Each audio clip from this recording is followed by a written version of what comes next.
OPS அவர்களுடைய ஆதரவாளர் திரு முடிவன் ராமசாமி அவர்கள் இணைந்திருக்கிறார். சார் வணக்கம். ஓபிஎஸ் கூட்டணிக்கோ இல்லை கட்சியிலையோ சேருவதற்கு காலம் கடந்து விட்டது அப்படின்னு நோ சொல்லி இருக்கிறார் இபிஎஸ். எப்படி பார்க்குறீங்க? அதாவது சார், உலகத்தமிழருடைய துருவ நட்சத்திரமாக இருக்கிற புரட்சி தலைவர் எம்ஜிஆர் அவர்கள் அரசியல் ஆளுமையாகவும் தமிழ் மண்ணில் நடமாடிய அந்த ஆளுமை அண்ணாவின் கொள்கைகளுக்கு முரணாகவும் ஆட்சி நடத்துகிற திராவிட முன்னேற்ற கழகத்தின் ஆட்சி அதிகாரத்தை அகற்றிவிட்டு அண்ணாவின் கொள்கைகளை நேர்முறையில் நிலைநிறுத்துகிற அதிமுகவின் ஆட்சி அமைக்க வேண்டும் என்பதற்காக தொடங்கப்பட்ட மாபெரும் இயக்கம்தான் அனைத்து இந்திய அண்ணா திராவிட முன்னேற்ற கழகம். இந்த அனைத்து இந்திய அண்ணா திராவிட முன்னேற்ற கழகம் புரட்சி தலைவி காலத்திற்கு பிறகு எடப்பாடியார் பொறுப்பேற்கிற காலத்தில் அவரோடு ஏற்பட்ட சிற்சில பிரச்சனைகளின் காரணமாக ஐயா ஓபிஎஸ் போன்றவர்கள் வெளியேறியது நாடறியும்.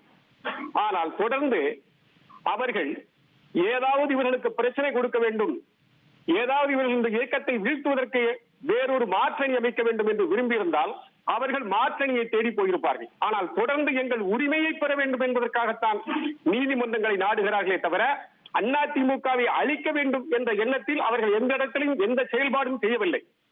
தம்பி பொங்கலூர் மணிகண்டன் போன்றவர்கள் சொல்லுகிறார்கள் அவர்கள் அதிமுகவை அழிக்க நினைக்கிறார்கள் என்று. நான் கடந்த காலத்திலே சொல்லுகிறேன், அதிமுகவில் இருந்து 91ஆம் ஆண்டிலே ஜெயலலிதா அவர்களால் வெளியேற்றப்பட்ட அண்ணன் திருநாவுக்கரசு, கருப்பசாமி பாண்டியன், KKSR போன்றவர்கள் அன்றைய தேர்தலில் திராவிட முன்னேற்ற கழகத்தோடு கூட்டணி வைத்துக் கொண்டார்கள்.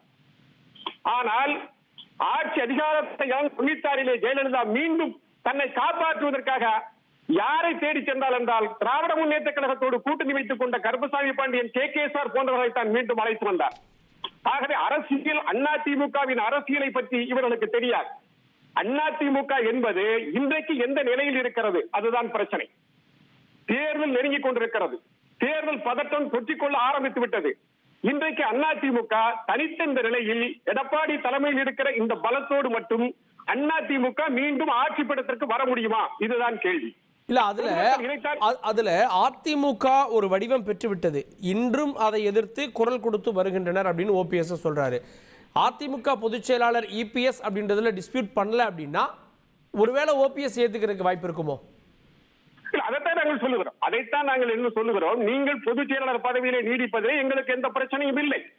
கட்சி யாரும் பெரியவர்கள் அல்ல, கட்சி தான் பெரியது. கட்சிக்கு முன்னால் அனைவரும் சாதாரணமானவர்களே. கட்சி வாழ வேண்டுமேயானால், கட்சி ஆள வேண்டுமேயானால் கட்சிக்கு முன்னால் அனைவரும் தன்னை தாழ்ந்தவர்களாக கருதி கொள்ள வேண்டும். அந்த நிலை எடப்பாடி அவர்களுக்கு தனக்குள்ளே அவர் ஏற்படுத்த வேண்டும் என்பதுதான் எங்களுடைய வேண்டுகோள்.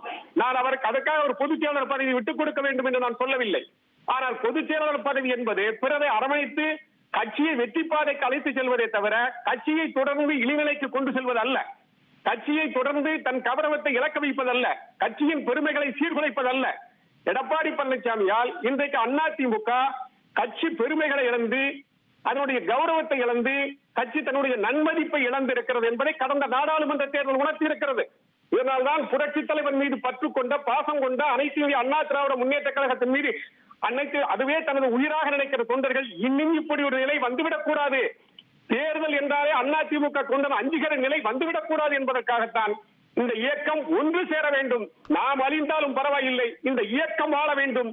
இந்த இயக்கம் புரட்சி தலைவர் சொன்னதை போல 1000 ஆண்டுகள் ஆட்சி ஆள வேண்டுமானால் நாம் அழிவதை பற்றி கவலை இல்லை என்ற காரணத்தால் தான் அவர்கள் ஒற்றுமைக்கு படலம் தீட்டிக் கொண்டிருக்கிறார்கள். ஒற்றுமை படலம் தீட்டுவதை எடப்பாடி பழனிசாமி அவர்கள் தொடர்ந்து புறக்கணிப்பது கட்சிக்கு நல்லதல்ல என்பதுதான் என்னை போன்றவர்களுடைய கருத்தாக இருக்கிறது. நன்றி திரு முடிவன் ராமசாமி. உங்கள் தந்திவன் தொலைக்காட்சியில் ஆத்மான் செவ்வாய்தோறும் இரவு 8 மணிக்கு காண தவறாதீர்கள்.